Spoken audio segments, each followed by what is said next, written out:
El México colonial. En esta etapa es donde analizaremos la vida, muy bien, de los habitantes de nuestro territorio durante el proceso de colonización por España. Aquí nos vamos a detener a profundizar con más detalles. ¿Por qué? Porque de acuerdo a las evaluaciones que hemos revisado, hemos detectado principales dudas, fallos, muy bien, en esta etapa. El México colonial va a iniciar con esta transición en la cual se va a ir derrumbando muy bien las estructuras de gobierno de las culturas mesoamericanas con la conquista en este caso pues de los españoles. Bien, el proceso de conquista. Aquí vamos a considerar puntos fundamentales. Recordemos, Hernán Cortés bien, va a ser este explorador y conquistador español, el cual va a ser enviado por Diego Velázquez, gobernador de la isla de Cuba, a nuestro territorio para realizar una conquista. Muy bien. Hernán Cortés va a contar con algunos factores que le van a ayudar a poder llevar a cabo su conquista de territorio y su dominio para la corona española. Los factores principales son estos, para que los recuerden muy bien. 1. El armamento.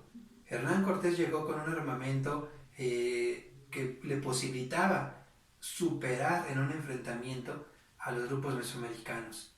El arma de fuego, las armas a distancia, ballestas, cañones, bien, los propios animales, el caballo, los perros, las armaduras, le van a generar una facilidad en el enfrentamiento. Por otro lado, recordemos, los habitantes de Mesoamérica, si bien tenían sus armas, estaban hechas no tanto para matar, sino para lastimar, para fracturar, para derribar en el momento, tomar prisioneros vivos y llevarlos al sacrificio. Entonces ahí veremos una desventaja. Primer factor, armamento. Segundo factor, esta característica que tenía Hernán Cortés. Al final era un hombre inteligente y logró establecer relaciones con los enemigos del imperio mexica. Muy bien. Las alianzas políticas y militares que realizó Cortés con la ayuda de sus traductores, principalmente de Malintzin, le van a permitir que su grupo militar sea mucho más numeroso, principalmente con la alianza tlaxcalteca. Y tercer factor, las enfermedades, principalmente la viruela. Esta enfermedad va a ser el as bajo la manga que traerá Cortés, con el cual provocará el gran número de muertes. La mayoría de las personas no murió por los enfrentamientos, sino por las enfermedades. Entre ellos, pues, el penúltimo tlatoani mexica, Cuitláhuac. ¿Okay? Muy bien. El 13 de agosto de 1521 va a ser la fecha en la cual Tenochtitlán cae bajo el dominio español, dirigido por Hernán Cortés. A partir de esa fecha, damos inicio, recuerden, 13 de agosto de 1521, damos inicio al México colonial. ¿Okay? Inicialmente, Cortés va a generar una propia forma de gobierno. Directamente él va a buscar comunicarse con la corona española.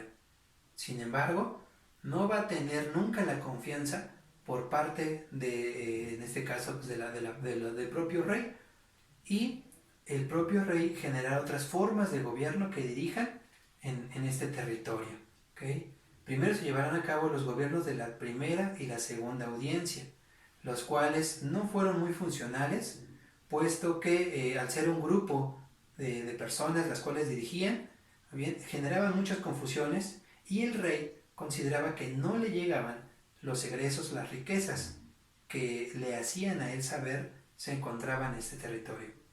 Así que en el año de 1535 se va a formar el virreinato.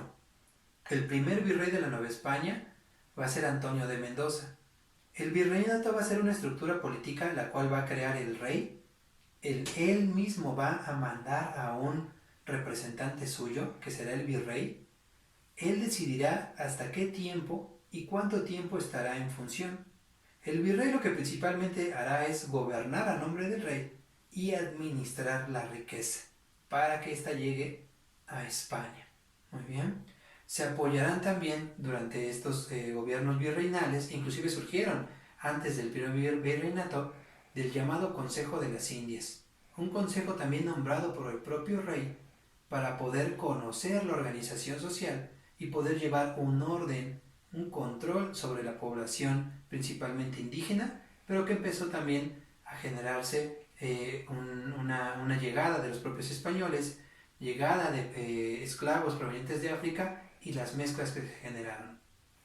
Entonces, la Nueva España va a estar, en este caso, funcionando desde 1535 hasta 1821 con la consumación de la independencia.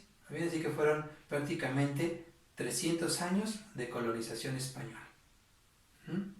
Tomen nota. Ok, ahora vamos a ver esto. Vamos a analizar estos 300 años de la Nueva España en tres estructuras muy importantes de la sociedad: la estructura política, la estructura económica y la estructura social. En la estructura política ya nos adentramos. Dijimos era un gobierno virreinal. El virreinato de la Nueva España, geográfica y políticamente hablando, llegó a abarcar hasta en el siglo ya de XVII, desde lo que es la Alta California, bien, prácticamente todo lo que es la zona oeste-norte de Estados Unidos, hasta la zona de Honduras. Bien, es decir, fue un territorio sumamente amplio en el cual el virrey gobernaba, dijimos, a nombre del rey. Este virrey, dijimos, no es elegido por el pueblo, es decir, no existe democracia. El virrey es nombrado por el rey. Se va a apoyar de algunas otras estructuras políticas para poder gobernar, para poder administrar. Muy bien. Debajo del virrey vamos a tener a gobernadores, y debajo de gobernadores vamos a tener alcaldes, caciques, muy bien, que le van a cabildos o corregidores que le ayudarán a administrar el orden político. Entonces, ¿cómo estaba gobernado la Nueva España? Mediante la estructura del virreinato. Recuérdenlo bien.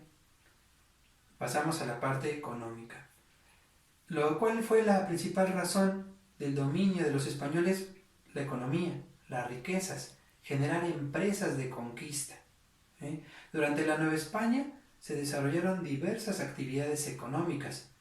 La agricultura continuó, inclusive se empezó a traer productos agrícolas de Europa a América, como fueron el trigo, como fue, por ejemplo, la cebolla, la cebada, bien, la uva, la manzana, entre otros. Y también se llevaron productos agrícolas de América, de la Nueva España, hacia Europa, hacia España, como lo es el maíz, el jitomate, el chile, el cacao. Entonces, la agricultura fue una de las actividades económicas. El comercio, si algo llamó la atención a los españoles, fue que al entrar a Tenochtitlán se maravillan con los mercados, principalmente el mercado de Tlatelolco. Ellos veían en los canales cómo entraban las canoas con mercancías y salían con mercancías. Entonces ellos inclusive empezaron a distinguir esa fuente de riqueza que es el comercio. Entonces el comercio, que ahora ya no estará dirigido como anteriormente en el México prehispánico con un trueque, sino ahora sí en un intercambio directamente fraccionario, con una moneda. Y otras actividades económicas, muy bien, la alfarería, por ejemplo, bien, pero la principal actividad económica en la Nueva España, recuérdenlo, es la minería, porque ¿a qué venían los españoles?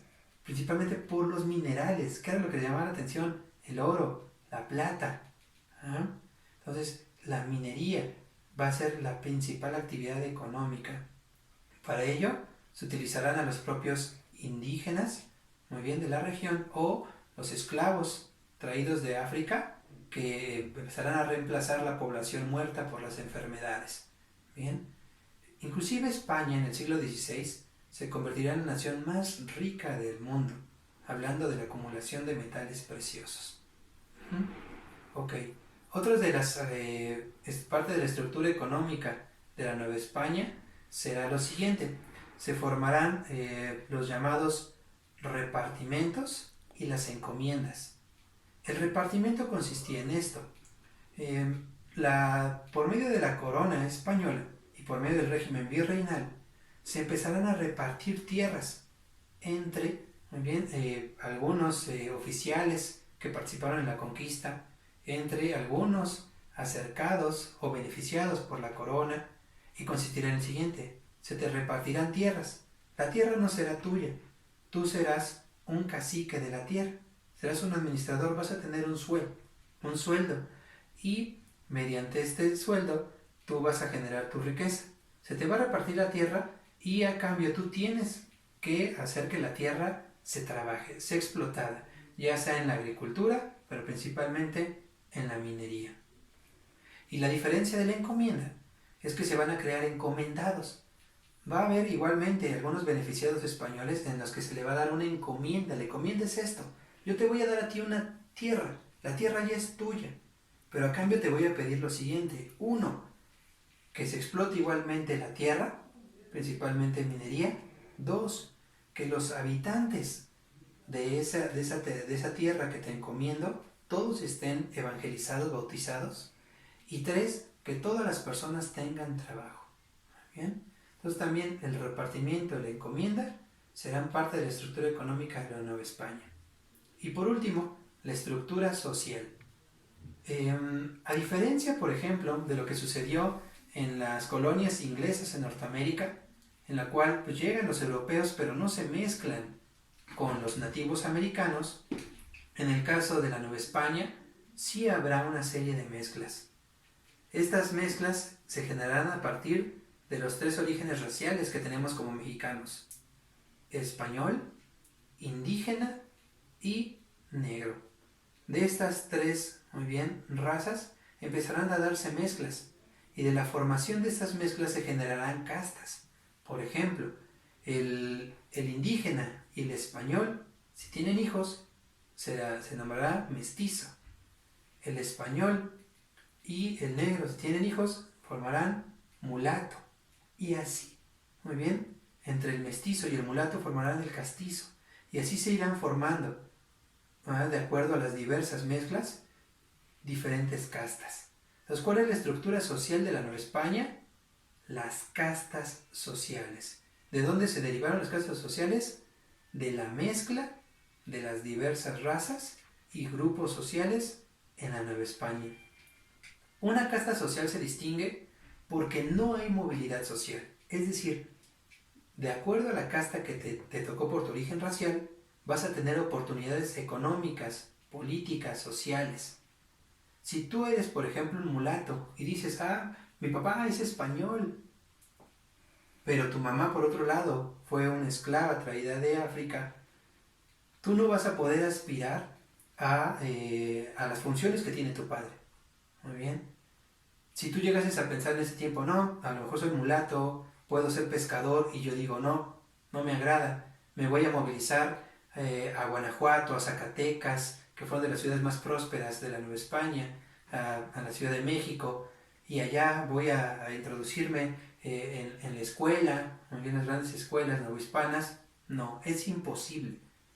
La casta significaba que tú te quedas de acuerdo a tu posición social.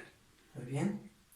Inclusive los propios españoles que llegaban a tener hijos aquí ya en la Nueva España no eran considerados españoles. Si bien tenían todo el origen de sanguíneo, ya eran nombrados criollos. Los hijos españoles eran los criollos, ¿okay? Y que si bien tenían ciertas aspiraciones políticas, un criollo podía estudiar, un criollo podía tener funciones en el gobierno virreinal, no podía acceder también a los grandes puestos públicos, muy bien, a las grandes empresas. ¿Okay? Espero que mediante este video les haya funcionado mejor su aprendizaje en el México colonial. Si tienen alguna duda, no olviden escribir en los comentarios para poderla atender.